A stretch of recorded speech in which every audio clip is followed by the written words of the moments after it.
Welcome to Tokyosaurus. So what's up in Japan? So recently, an event happened in Japan called Anitsuku that targets people who are interested in becoming a part of the anime industry, on a production team, or just interested in the technology and techniques behind anime production.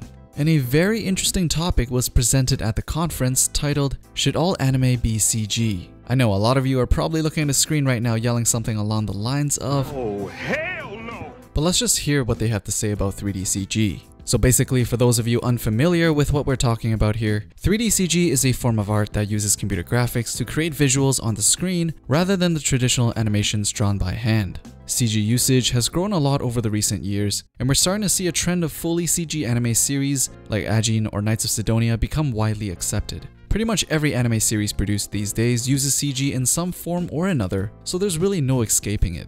At the event, they went over a few key points about why CG is the future of animation, presented by 3 companies that currently use 3D CG in their production line. Companies that have made God Eater, Shingeki no Bahamut, Tiger and Bunny, Ghost in the Shell Arise Alternative Architecture, just to name a few. There are 2 big factors that CG animation has over hand-drawn anime. The number one biggest difference between the two, they believe, is that there is no movement for CG. And by movement, they meant literally having to physically move stuff around. During the production process, there's a saying that pretty much means the more moving parts in the machine, the higher chance of something screwing up. Basically, the more people you have on a team, the more likely it is for an accident to occur.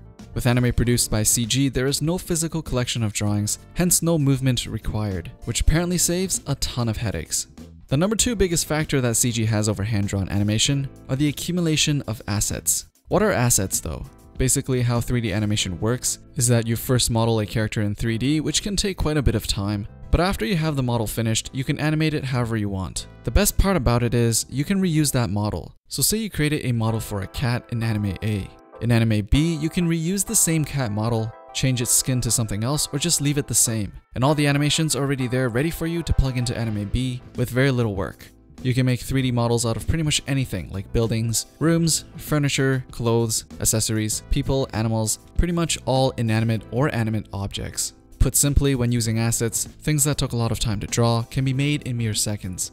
Now sure, it saves a lot of time, but in the end, if it doesn't look good or acceptable to the audience, then it's no good. With CG, it is possible to create images that could not previously be made in anime. One really good example I want to mention would be the recent release of Blame. The use of 3D CG in that movie is the most brilliant display of blending anime with new 3D CG techniques I've ever seen.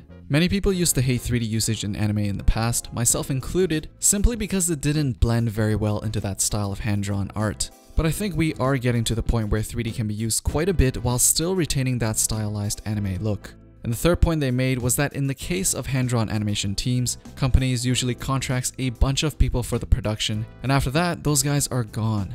For 3D CG, there's a department in the company where there are dedicated computers, and the production is done by using the same team. The same team will accumulate skills over time, and the quality tends to improve as the team gets more experience. But there are drawbacks for CG, and the main one is time. CG takes more time to make. Although it's probably easier and cheaper in the end for the company to make an anime in CG, there's no doubt that a talented person can draw up an episode in half the time it takes for it to be completed in CG. But all in all, the main point they wanted to make was that 3D CG will continue to change the industry by bringing more static animation teams to companies, which means more stable jobs, and utilizing assets from past works to bring animation to the next level. Some of you may be thinking recycling sounds like a bad thing, but that doesn't mean we're going to see the exact same things in different anime. In Western movies where we see a ton of 3D stuff, even though a lot of the things are recycled, we don't really notice them because shapes are changed, skins are changed, the way the lighting is different. So many factors can change how it looks in 3D. So think of it more as a base object being recycled rather than the finished product. So that's it, the current state of 3D CG used in anime. What do you think of it? Do you like what you've been seeing recently in anime? As usual, let me know down in the comments below. Thumbs up the video if you liked it, and don't forget to subscribe and turn on notifications for Tokyosaurus for the latest things people are talking about in Japan. Thank you for watching, and I'll see you guys in the next one.